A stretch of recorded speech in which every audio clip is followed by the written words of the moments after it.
Welcome to Richard Scale Modelling. This is part 9 of Gallery's Models VH34D Marine 1.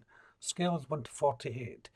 In this part of the video I'm going to be putting all the remaining little bits and pieces onto the aircraft, dealing with the rotor blades and decals.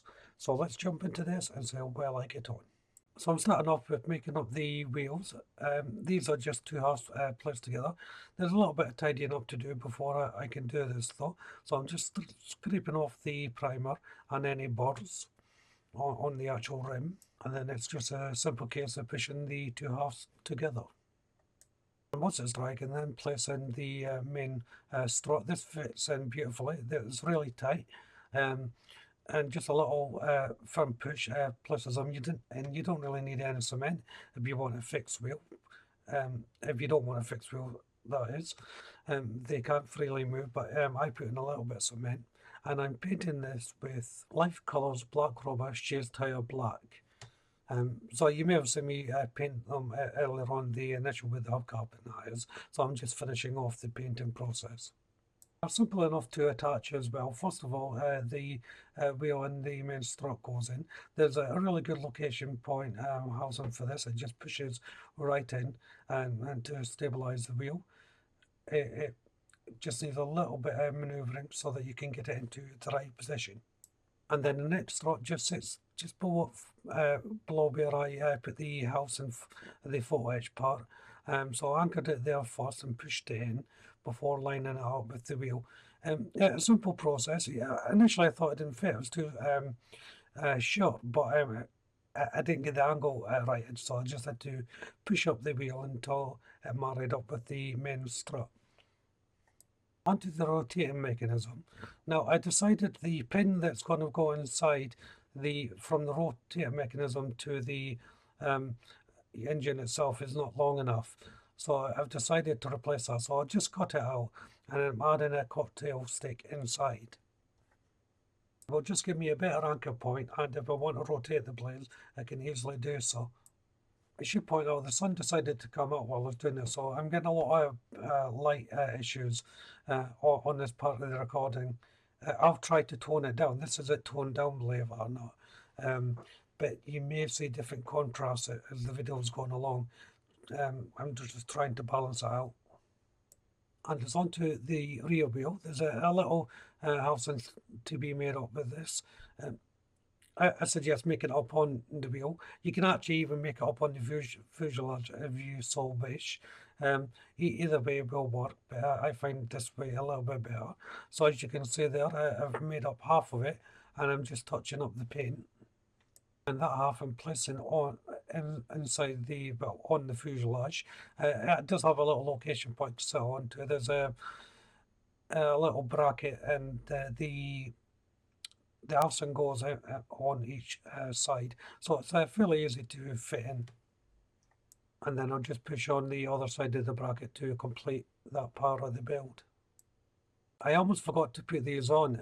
There's two little circular parts that go right where the bracket is holding the landing gear in. They're very small, as you can maybe be able to make out on camera, but they just sit right at the bottom of the apex of the housing. It's back to the main rotor, and I'm placing on the mount on top of the vent grid there. This has 4 little struts going down, and each one has its own little location point, so you can't get it the wrong way around or out of position. For the rotating mount, I'm painting it with Mr. Hobby H76 Burnt Iron. And that's going to be the main colour all over. I'm not putting any highlights into this. And also the added bonus of putting the cocktail stick in for the anchor is easier to paint. And I'm going to be painting halfway down the cock stick just to match the colour. Now you really won't see all this, but just in case you get to glimpse the top of it or something, I thought it would be wise to paint it. But it wasn't really necessary. And I'll simply cut off the excess, and that's that done. No, this will sit right through the grid into the engine, and it's a lot better length than the original gave you. So if I just place it in there, You can see it just sitting quite happily in there. It will be more stable once the actual cover is on. And then I'm going back to Mr. Hobby's H66 burnt iron to paint the bracket parts of the blades themselves. It's now time to fit the house in. Now I've used white glue on this because it's too near the canopy to risk it normal cement and fogging up the canopy. But that unit sitted in there so well. I can't tell you how well that sitted in. It was brilliant. It just popped in and rested on its little brackets that it sits on.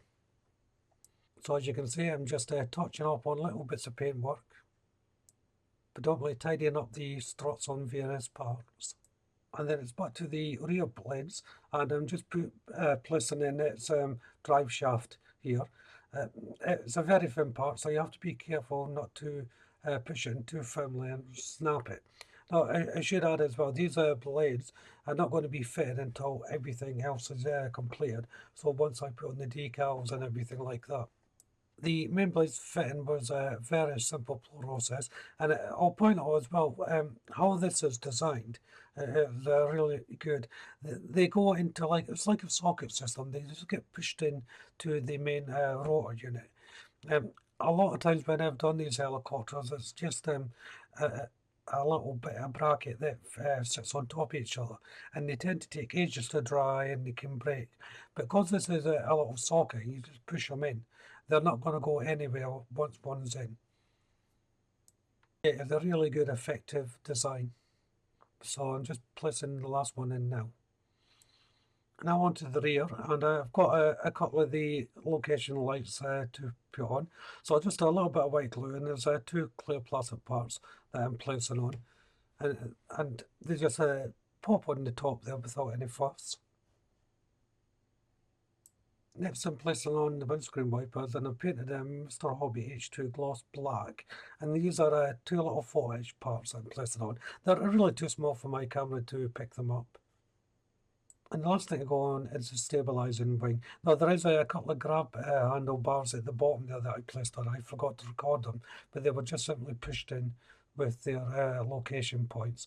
This wing was a little bit tricky to fit. It goes at a certain angle.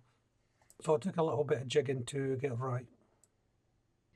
And now using Mr. Hobby H3 gloss red for the light at the back. And I'm just painting over the clear plastic part. And then it was on to pledge clear polish for my initial coat of varnish before I place on the decals.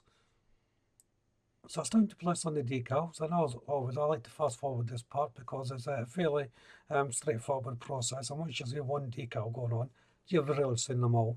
So these decals are going on in the normal way. They are being softened up with some warm water, and then apply a coat of microset onto the area before placing on the decal, then going over it again with microset just to soften up the decal further.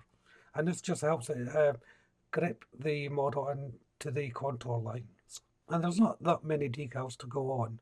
But once they were on and dried, it was time to varnish over the top. So once again, I'm using the Pledge Clear polish and just a light varnish over the top of all the surfaces, making sure it's even. And I'll let this dry a good few hours, maybe even overnight, until I carry on.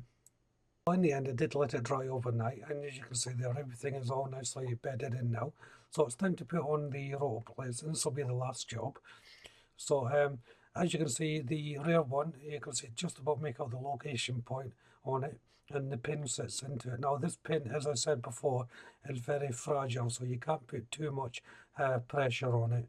I would have liked it to be a little bit thicker so I can play around with it a bit more, but it served a purpose and it was okay. I'm just checking for movement because I do want them to move. The main rotor blade just simply goes into the housing, and that will be that. And this is where I'll end part 9.